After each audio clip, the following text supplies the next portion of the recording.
Welcome to Lights Camera Author. I'm your host, Jim Juno.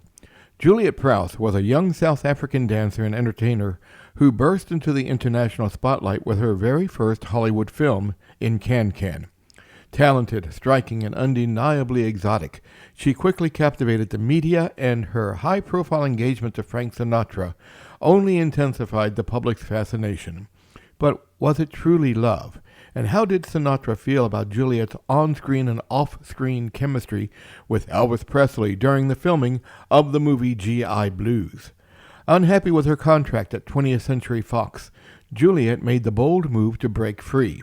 She launched her own production company and soon became one of the highest-paid dancers of her time, signing a groundbreaking $1 million contract in Las Vegas in the mid-1970s. Though she won acclaim for her performances in Street Charity in Las Vegas and London, Broadway continued to elude her. Undeterred, Juliet built a world-class modern dance company and went on to win Female Entertainer of the Year in Las Vegas 4 times, sharing the spotlight with legends like Liza Minnelli, Barbra Streisand, and Shirley MacLaine. A true triple threat, able to sing, dance, and act, Juliet graced stages around the world for 4 decades. For her, dance wasn't just a profession, it was a passion. To dance was to love. Juliet Prowse, Born to Dance, is more than a biography. It's a deeply personal tribute. Told by Juliet's niece, Juliet E. Prowse, the story draws from Juliet's own letters to her mother, family anecdotes, and first-hand accounts from those who danced and worked alongside her. With her signature long legs, radiant smile, and irresistible charm, Juliet lived a life full of romance, including her marriage to actor John McCook of The Bold and the Beautiful television show. But in her pursuit of both love and professional fulfillment, could she truly have it all? Joining us now on Lights Camera Author is the author of Juliet Prowse, Born to Dance, Juliet E. Prowse. Juliet Prowse, when you have to admit, when you emailed me, I was like, I had to think twice because I know the actress Juliet Prowse died about 20 years ago, but you're Juliet E. Prowse, and you are her niece. And Yes, your new book, Juliet Prowse, Born to Dance, um, it is out now. And this all began when you found a suitcase, correct? yes. So my mother swears I knew about the suitcase, but because Juliet died in 96, and then my grandmother, her mother, it was her suitcase. She died in 97. But it was only in 2019 that my parents moved from a house to a retirement home, and I saw this little suitcase, and I just realized this was just a treasure trove of information. Um, and initially, it was just I just was curious about Juliet's life. I was curious about because she was born in India, grew up in South Africa, and then left South Africa when she was 17. She went to London, and then I was really curious about what happened in London as a 17-year-old, as a teenager, and that's how I started wading through the articles. And then she was spotted, or she actually met Fred Astaire's choreographer Hermes Pan Mhm. in Rome, and then a couple of years later, or 18 months later, he was working on Can Can. He was the choreographer, and that's how she ended up. She got a contract with 20th Century Fox, and she went over to the US with that. And I actually thought what I would do is just illustrate. I don't know how this will come across, but this is just like Wow. uh, it's 1960 to 65. I had to sort of categorize them. I wasn't like, but that just gives you an idea of what I had to page through.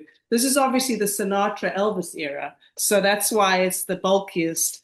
But that was the kind of stuff. So I had about this many articles and programs, and they were all articles that Juliet sent to her mother, which was my grandmother, who actually lived next door to us in South Africa.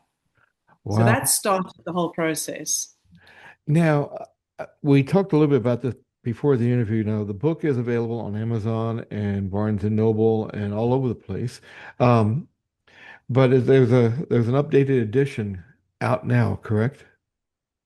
So there is going to be, if this, whenever this comes out, there's going to be an update edition in a couple of days. There was a small error that I've corrected, and so in just a couple of days, I'm just waiting to hear back from Amazon. But it has been out, and we're just making this correction. Yes, Great.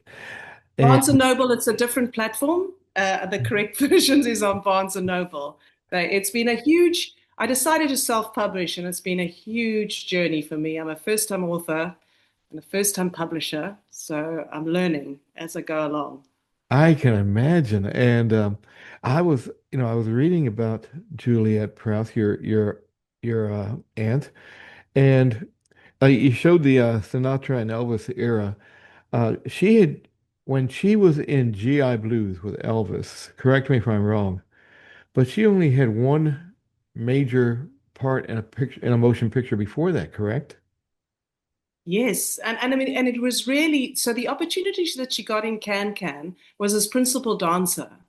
And then that was the first movie. She came over. I think it was Jack Cummings, the producer or director. Sorry, forgive me. But he saw her and then realized that she actually had presence and gave her her first speaking role. But to go from that to GI Blues was quite a leap actually, because she went into the lead role in GI Blues. So yeah, it was actually only one movie. She had the minorest of minor parts in Gentlemen Prefer Brunettes. When I say minor, I think they even cut it out of the movie because she was all of like 17 or 18 in that in London. So yeah, it was her first big role in a movie. Um, was there a relationship between her and Elvis Presley? I've read that there has been, or that even she admitted it, I believe, at one point. She she she did. So the other amazing yes. So the answer to your question is there was like a little relationship. She was actually dating Sinatra at the time, Yeah. but a couple of things. Well, firstly, Sinatra dated a whole bunch of people at the same time. So when he was in LA, Juliet was, the girl. But when he went to out of town, he kind of didn't necessarily call her and didn't really contact her regularly. So it was a sort of a relationship as, a different relationship in a way. So then she gets into the movie with Elvis. He's only 2 years older than her, so she's 25 and he's 27. No, actually, slightly more. Sorry, slightly younger. She's 24 and he's 26. But Mhm. Sinatra is a lot older than her. He's in his 40s. So she actually loved being around Elvis. He was younger. She could just be herself. She was slightly less on guard than being around Sinatra and an older crowd. And the most amazing resource that I got only later in the project, so much later because of COVID, I couldn't fly over to the US. Mhm. So when I went to the US in 2022 to interview people, her last boyfriend had a box of books in his garage. Not box of books, box of letters. And I brought those over to South Africa. And I thought I would just show you also, like, this is Wow. just 1 year of in the 50s. So she used to write to her mother the whole time. The letters were from 1954 to 1980. And I could then, it was so amazing as her niece. She would comment about Elvis and Frank, and I could see her actual words. So she was kind of like a little giddy about Elvis and had a lot of fun with him and but she was more because she was actually dating Sinatra at the time. She was more wrapped up in Sinatra and more in a relationship with him, where Elvis was more like a bit of fun. But yeah, Yeah. it was funny to read. Like he came back into after GI Blues, she came back to do another movie, and she got a call from him, and then ran to the studio and ran around from like makeup to to actually just get to see him. And I realized she actually was had quite a lot of fun with him.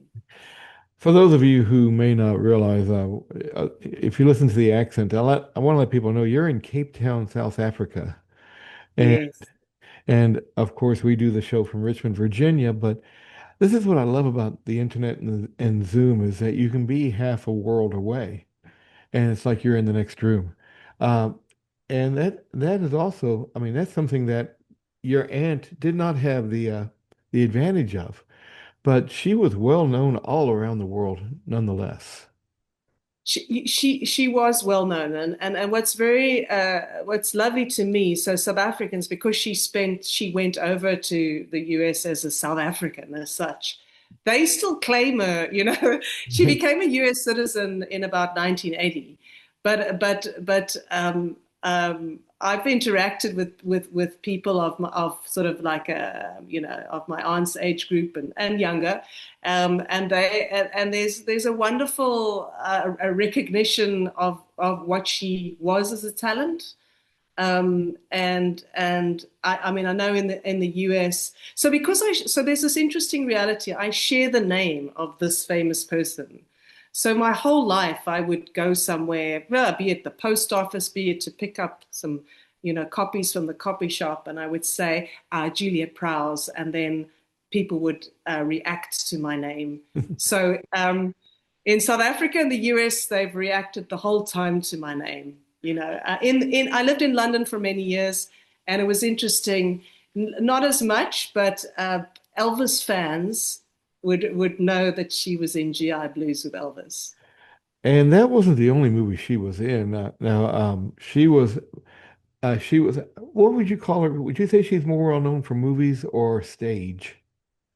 She's definitely more known for stage. Stage.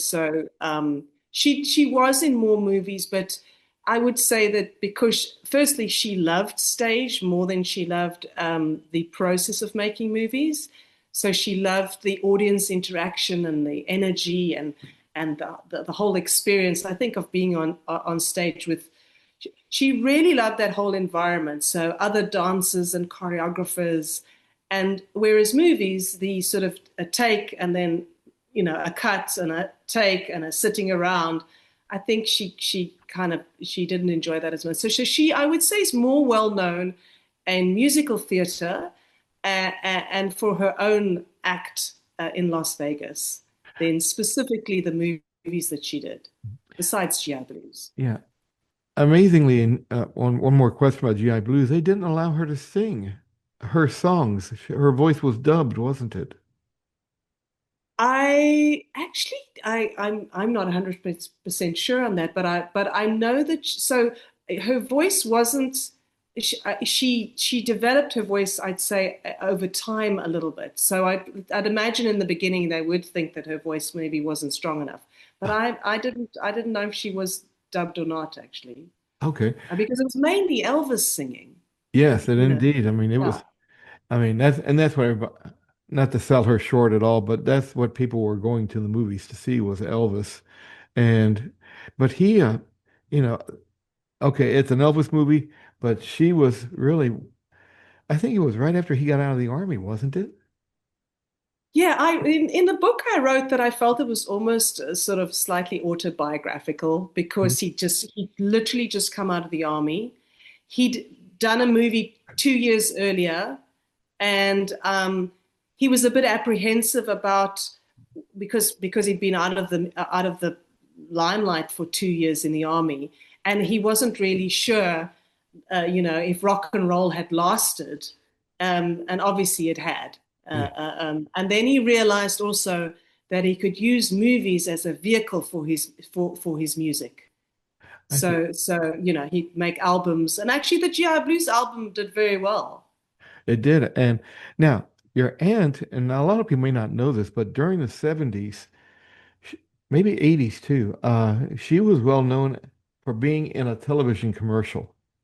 Yes. She was one of the first dancers. She did a legs pantyhose commercial. I think a couple of them actually. And that kind of reintroduced her to her TV crowd, didn't it? I would say yes. So she is recognized as people do remember that TV commercial. I think some of her she was more so she did get a lead in a TV series, but in 1965. So it was a series called Mona McCluskey, and it was on for just short of one season. So it was kind of she loved it. She loved the new medium, as an actor or actress, Yeah. um, rather than a dancer. And yeah, so it just fell short of like the required number of episodes to be syndicated. Um, so I would say she was on variety shows and game shows Hmm. a lot. I sort of, she was on probably, but I'm over, let's say like 20, 25 years. She was on about more than 100 variety and game shows. So she was frequently on television, but she wasn't really frequently within a television series.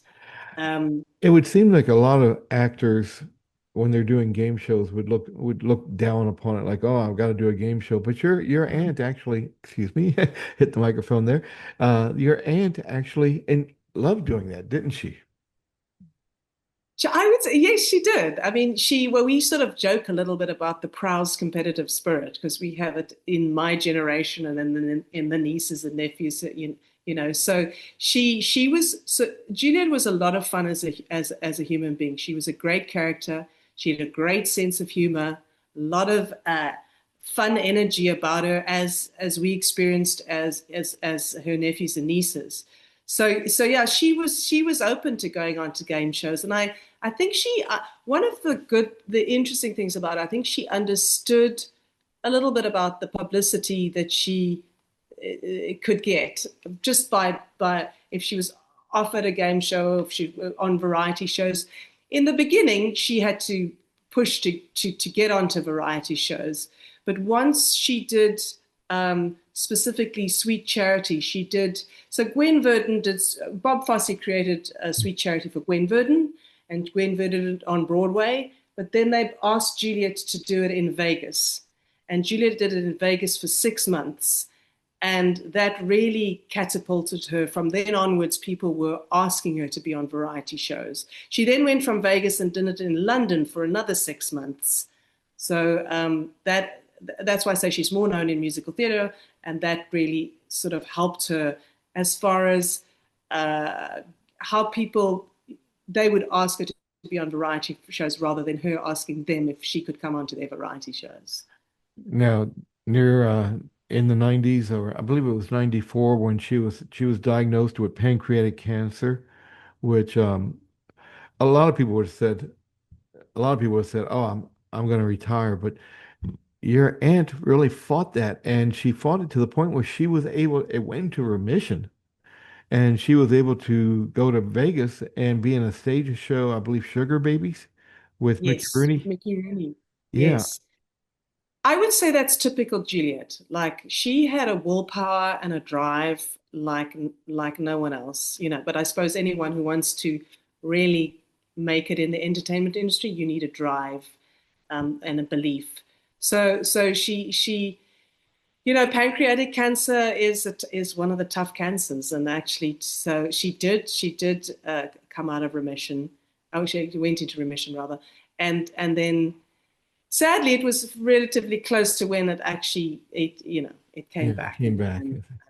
and she passed away. Yeah. So, but Of all the with all the notes and letters, um, was there anything that you did not know about your aunt that you discovered? I would say that you know a human being, but you don't always know about like some of the inner workings of the human being, So some of the stuff I would say, obviously, well, I guess I sort of realized how determined she was, Hmm. and she also shared openly with my grandmother, so she would talk about how much X or Y cost, which was kind of interesting for me. So, for example, Vegas as an entertainment destination kind of had a boom in the 60s, sort of a Howard Hughes Kerkorian phase of building hotels or renovating hotels.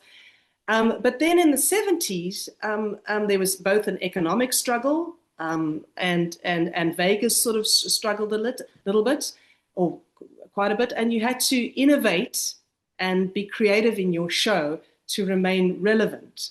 So She had some shows that were she won awards for. So she did very dynamic dancing, and she was really recognized for her level of skill and ability.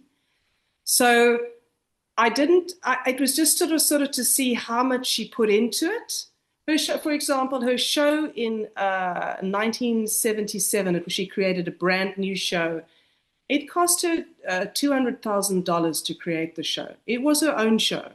So it's from choreographers to costumes. She used Bob Mackie for costumes. He did Cher's and Tina Turner's costumes, Hmm.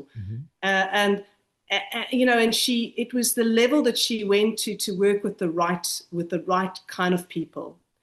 Um, I mean, just going back into the 60s when she and Sinatra, I mean, it was kind of funny that they got engaged in the first place, with the kind of relationships that they led. But not months after that, she decided she broke out of her 20th Century Fox contract because they weren't utilizing her properly, and she really wanted to get onto stage. And she decided to create her own act, and went and asked Sinatra's lyricist and composer, Jimmy Van Heusen and Sammy Cahn, who created hits like "Ain't That a Kick in the Head" and "Love and Marriage," and literally it was like weeks after the breakup, and asked them if they could help her create her first act, create original material in her act. And she was 26, and I really admired that level of uh, ambition and understanding of what she needed to do. The other thing was really what her first love was. So she's in Sweet Charity in London, and in Vegas and London, and they love her, and she gets all this publicity. And maybe 6 months later, she's actually very flat because she thought that the opportunities would be rolling in, and she was like, I'm back, doing an act, yes, granted for much more money. And instead of doing the 45 minutes, I'm doing an hour and a half. So she'd actually, she was more in demand, and she, got more opportunity, but she was like, oh, but it's still an act. I think her first love would have been to open something on Broadway. And she tried very hard to find a show or create a show. But Broadway was also going through its own sort of changes, and what was Big popular in the time. 50s was suddenly not popular at all. Well, not popular, but it wasn't adapting with the sort of tumultuous socio economic times of the 60s in the US. Right. Yeah. What was she most proud of? What was she most proud of? Hmm. Um, she's not here to ask, but I would think the fact that she won Female Entertainer of the Year 4 times in Vegas. She does say that actually in her letters. So and then she'll say, oh, and then, at times the competition was Liza Minnelli and Barbara Streisand and Shirley MacLaine and Anne Margaret. And she would win. So I think that she would say, I'm feeling great in light of, who else was actually nominated to win an award. So I would say that she created, I've asked her dancers about her, and one of her best friends created a Nevada ballet. I don't want to say academy, but and when Juliet died, she sent a note to my grandmother that said, Juliet has done so much for so many. And I asked her dancers, what did she mean by this? And they all said she was really dedicated to the quality of the dance. So she created shows that really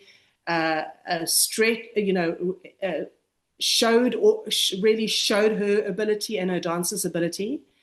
And they, because of how professional she was ballet trained.